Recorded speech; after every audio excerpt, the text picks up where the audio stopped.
साहेब आए गए हमारी नगरी हो बाबा साहेब आए गए हमारी नगरी हो बाबा साहेब आए गए।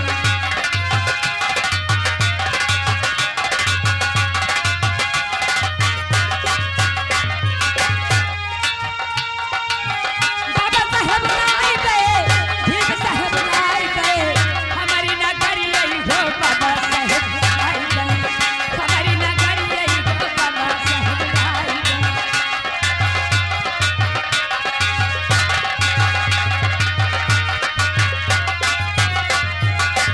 जौन नगरिया पनियों न पावई पनियों न पावे भैया पनियों न पावई।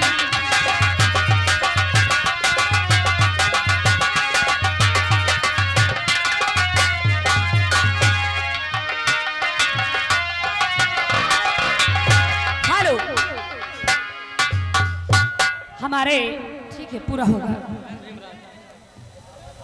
कौशलेंद्र भीमराज और हमारे साथ में आदरणीय वर्तमान प्रधान जी बिमल भीमराज की ओर से 100 रुपए का पुरस्कार कलमबंद आया है। इसी गीत पर खुश होकर के आदरणीय हमारे वर्तमान प्रधान जी और पूरी कमेटी का कहना है कि आप इस गीत को गा करके तभी जाइएगा। थैंक यू, बहुत बहुत धन्यवाद है।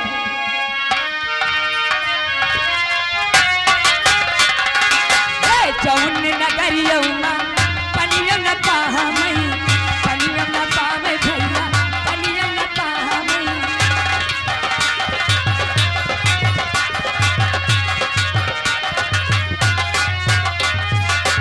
जौन अछुतवई और पनियों न पावई पनियों न पावे भैया पनियों न पावई। वही नगरिया में पनिया दिलाई गए हमारी नगरी हो बाबा साहेब आए हमारी नगरी हो बाबा साहेब।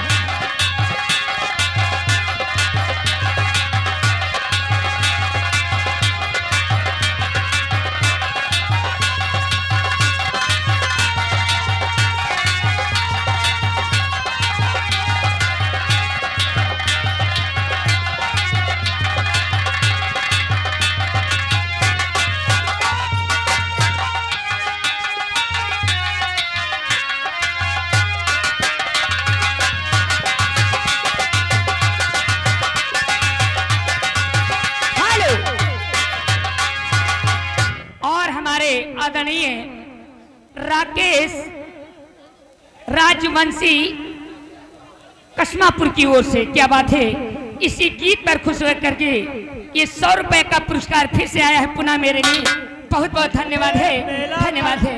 मेला का मुन्नी लालों का ख्याल करो। अरे जौन नगरिया पढ़ाई न पावई जौन अछुतवैया पढ़ाई न पावई।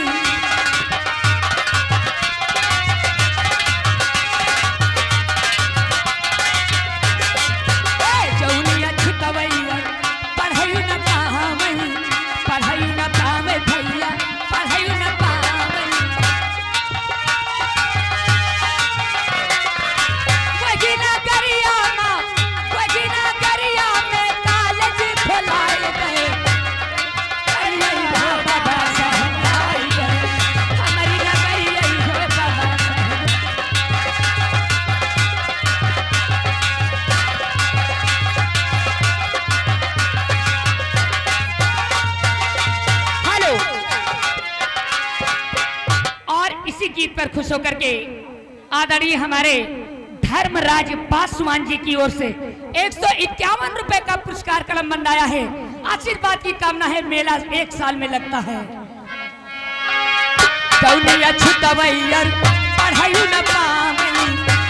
न पावे भैया पढ़ाई न पावे।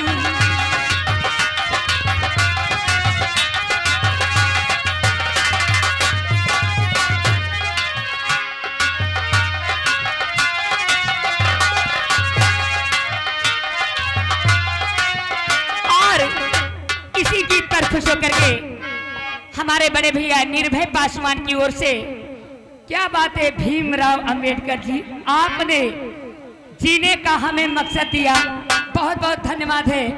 हमारे भैया की ओर से 50 रुपए का पुरस्कार मेरे लिए है। बहुत बहुत धन्यवाद है, शुक्रिया है। चौन न करिया पढ़ाई न पावे भैया, लिखाई न